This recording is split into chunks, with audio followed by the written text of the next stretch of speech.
I want to talk about is this tool that stands for Convert ETABS to OpenSees. And this is something that you can use to model the whole building. Industry mostly uses ETABS. In academia, everybody's using OpenSees, and there's kind of a gap between the two. I've heard a lot of engineers saying, yeah, we know OpenSees is great, but how are we going to use it? Like, we don't have time to figure out all these details and debug the models. So, the idea here is really to kind of bridge that gap and to provide a tool that will connect the two worlds in a way, right? So this is what this tool does. And really with, performance-based design and development, all these guidelines that pretty much requires you to do nonlinear analysis, I think this tool will really help development of the whole performance-based design. So idea is really the following, right? You have a model in ETABS, and then you want to use, and this allows you to use these nice models in OpenSees, the advanced models that you don't have in some commercial available software. You kind of have a single click type of a conversion. You get the OpenSees model, and not only that you're using better models, you also have ability to do parallel computing and to do optimization algorithms, so forth. And at the end, you check your analysis. And the idea is really that this whole process is automated as possible, right? So the way this the software really works that converts ETABS to OpenSees, it takes ETABS model, and then it takes also some input in Excel spreadsheet format, and through the software it converts and creates TCL files and creates basically OpenSees models, and then with another click of your on your computer you can also run the analysis. So it's really the idea to make everything very, very simple as possible, right? Currently, this software works with version 18 of ETABS, which is, version 19 just came out. So we're going to look and update that to that version as well.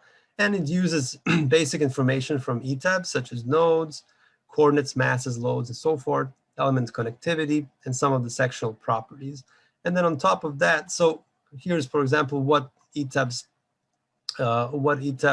input is used. Pretty much they all come from these tabs. When you define something, draw elements, select, or assign, right? So it kind of uses features of ETABS in those drop menus and then combines it with the Excel spreadsheets. And here's just one example of a spreadsheet.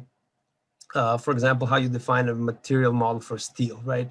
You would put your parameters here. There's drop menus. You choose different types of materials models you want to use, and there's description of what each of these parameters mean. And it's again fairly straightforward. One nice thing about Excel input is that if you have to define a lot of different elements or materials, you don't need to do it like click, enter, save, and do it many times. I've worked in the industry as well, and we have big models. It really takes a long time to do that.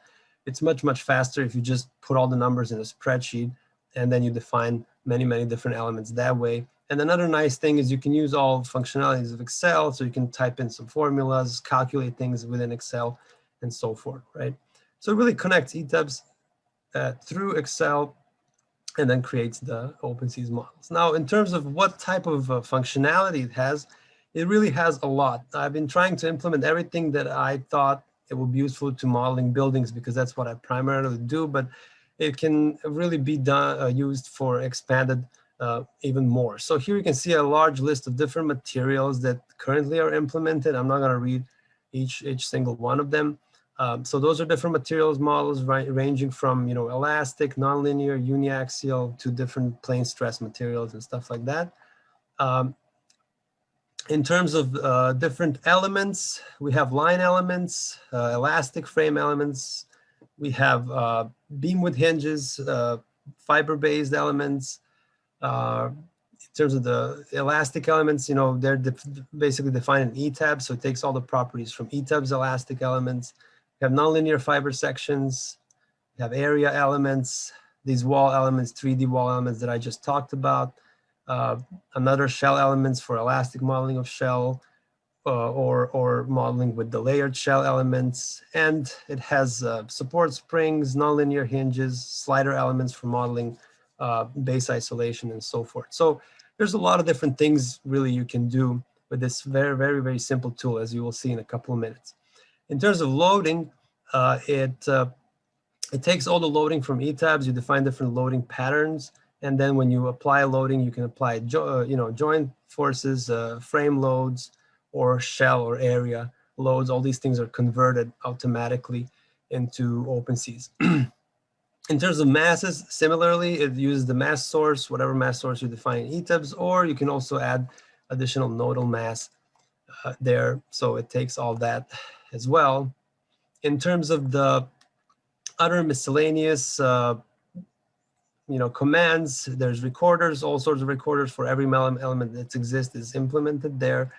In terms of constraints, there's a rigid diaphragm constraints, equal DOF constraint, and geometric transformation. It's also taken directly from ETABS. So if you're orienting, like your cross section in ETABS, that will be automatically oriented in OpenSees. I know OpenSees is very kind of challenging, complicated way to do geometric transformation, the way it works. So it has linear and P delta, which is something that's the most common.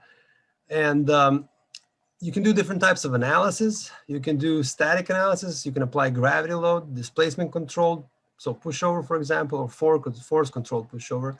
And in terms of dynamic, you can do modal analysis, which gives you periods and mass participation ratios. And you can do the time history on one core or multiple cores. And you can execute these different sequences here, the analysis. And now here's really the demonstration of this software. I'm going to demonstrate a software on this 4-story reinforced concrete building. You're probably familiar with this if you're doing research in reinforced concrete building. This is an e-defense test from I think 7-8 years ago. It's a 4-story reinforced concrete building. You can see it has beams, columns, reinforced concrete walls, and slab. And here's a 3D picture of that ETABS model, and slabs are modeled as elastic shell element, walls are modeled with this 3D wall models, and beams and columns are modeled with the nonlinear fiber-based beam column element. So now I'm gonna get out of my PowerPoint, and I want to just kind of walk you through different inputs. So, and sort of demonstrate the software real quickly. This is fairly complicated tool that, it will take me a long time to explain all these different features. But, here's the ETABS model of the building. So we created a model, geometry and everything. You do the meshing, and then you apply loads here. So for example, we applied some joint loads as a dead load pattern over here. We applied some live load in terms of the pushover load. Well, I will show you later. I'll do a pushover analysis and dynamic analysis of this one. So pushover, I just did like a inverted triangle type of a load. And then, you define different type of cross sections. This is all these different types, linear, elastic, nonlinear sections with different tags. And you simply assign them to there, right? Similarly, we applied the mass as well. So here is that, you create a model in ETABS first. When you mesh it, you have to be kind of careful because, OpenSees is a finite element software. So you have to, have sort of basic understanding of how to do the meshing correctly. But once you do that, you assign the properties, you assign the load and the masses, then you go to the Excel spreadsheet, and then you define some parameters over there. And there's a lot of tabs here. I'm just gonna go through a few, the most important ones for this particular model. So for example, concrete materials are defined here. We're using concrete O2 for everything. And we define many different materials, depending if it's confined, unconfined, different floors had different strengths and stuff like that. Steel material was a little bit less. What also we define here? Fiber patches, it's something that's kind of, we made this little macro here that draws the fibers, but this model has a lot of fibers, has maybe 50 or 60 different fiber cross sections. So, but here we're visualizing one of them, and we can, change in between beam and column, and you can kind of, you have this little visualization tool that helps you to make a fiber cross section. And also there's a table here, you can define your own rebar sizes. And then after defining all the fiber sections, nonlinear materials, here is, for example, for the walls, the MVLEM tab. Again, you define each fiber is one column here. So you have different cyclic analysis, which a lot of times we do. I would just say here, bring it to 18 and put it back to 0, and that will apply something like that. So this is where you enter essentially your history of your static load applied at the control node. And this applies to displacement controlled and force controlled analysis. And in terms of dynamic, here you define a folder where you keep all your ground motions, and then you define basic ground motion parameters, time step, number of data points, and all this standard things that you need. Finally, there's a settings tab where you define all these different, in OpenSees, what type of algorithm you want to use. Is it Krylov or Newton or what it is for gravity, for static pushover, and for dynamic. There's a nice little damping curve over here, and there's modal and Rayleigh damping that you can define. So this is all in this one tab defined. So, you define your ETABS model, you define your input parameters in this one spreadsheet, and then you go here and you start the software. Software has very sort of a 90s look. I think that's okay. It's very simple to use it. So I'm gonna just, for example, right now, if I wanna start with a new model, I would just go and browse and get to the folder where I keep all the model, right? In this case, that will be this folder that we see on the screen. I have ETABS model and input files. So I would say, okay, select that folder. All right, so it says there's no ETABS model in the folder. Do you want to create one? Yes, I do. And now essentially the conversion process started. So it's processing nodes, frames, area elements, and you can see that OpenSees files are showing up here. And what you will see in this working folder where your model is, it's really just the modeling files. All the analysis files are stored somewhere else. And essentially, you have each file for a different load case that you have. I have dead load and pushover in 2 different directions here. And conversion is done. And here's your main model file. So we can quickly scroll through it. It's a fairly large file, right? It has a lot of nodes there. And then after defining nodes, fixities, there's no rigid diaphragm here, all the material properties, all the fiber sections, right? There's a lot of different fiber sections here. All the wall, MVLEM 3D elements, right? And stuff like that. I think you got the point, right? All the line elements, different geometric transformations. These are all beam and columns, so there's a lot of them. And finally, all the recorders. There's a way to define recorders, and there's a lot of different things we're recording here. And that's it, right? So that will be your model file. It's all put together in a very organized and clear way with comments and everything. So once you create a model, right, now next thing you want to do, you want to run it. So you press enter here, you go back. And here you have several options. Again, I feel like I'm running out of time. I don't want to get into too many details. But what we want to do now, we want to analyze the existing model. So I'm going to type A.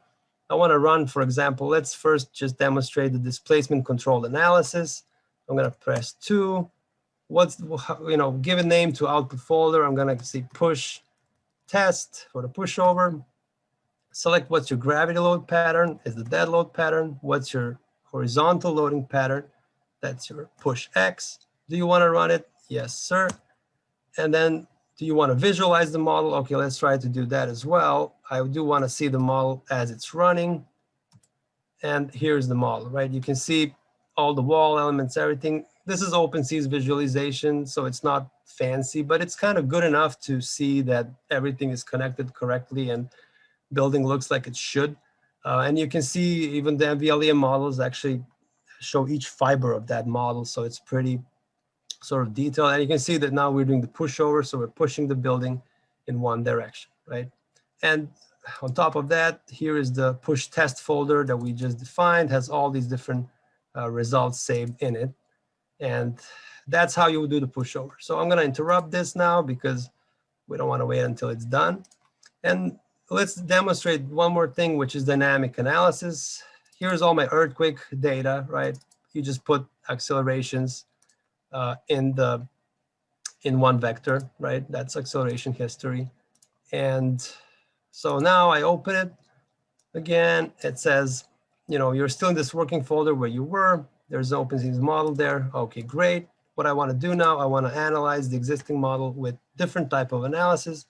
And I'm going to choose here number 5, which is run gravity first, then do modal analysis, then apply earthquake, and then do modal analysis at the end. This is sometimes useful to know how much your building softened, right? You can actually get the period at the end. So I press 5 over here and says, what's your gravity load pattern? It's that. And do you want to run single core, multi-core? For now, let's just do single core. And we run it right now, and the ground motion starts, right? As you can see, we're calculating 10 mode shapes here, and we're doing the analysis. This is the progress of your dynamic analysis of this one ground motion. The results of this analysis are in 2 folders. The modal analysis is stored here. You can see eigenvectors are there. You can see a little nice summary of the mass participation and periods and all that stuff, right? So that's saved there. And you have ground motion 1 that you're running. It's saved here. Again, all this dynamic time history results. And that's it. So that's how you would run, convert a model and run it. Fairly simple with just a few clicks. And I think this tool could be very, very useful for a lot of students and maybe even professionals, right? So that was my short demonstration. I'm going to kill it now and go back to my presentation. So after you run the analysis, of course, with processing OpenSees, you can do a lot of different things. Usually we do some MATLAB codes and stuff like that. And particularly for this building, we actually got reasonable results in terms of the overall load displacement and time history in both directions. So just to kind of show that these results are actually legit, right? It's not just something random thing running in the background. Here again, if you have, I'm using ParaView for all my visualizations. It's a free software. It's once you learn how to use it, it's actually pretty simple. So you can see, you can create visualizations and something like that as well. And in terms of the actual software, again, coming in spring 21, I am just figuring out some minor final touches on the software, and I'm planning to release it, right? We already have a website. You can go to ceostructural.com. Right now, there's not a lot of information there. There's just one video similar to what I just did right here for you guys. But I'm planning to put, tutorials, user manuals, and all that stuff on the video, on this web page over here. On top of that, there's also a Facebook page. I know Facebook is pretty sort of popular lately, especially there's an OpenSees group there. It's very active. So there's a Facebook page for the CEO software. There's a LinkedIn page, and there's a YouTube channel, right? So if you guys think this is something that you find interesting, or is something that you might use in the future, go to one of these places and start following the software. I will post any updates over there, and especially when it comes to posting, when there's going to be a release date. If you sign up early, you'll be the first one to know, and you might get some perks as well. On top of that, all the user manuals, tutorial videos will be available from these, and I'm planning to post one every couple of weeks.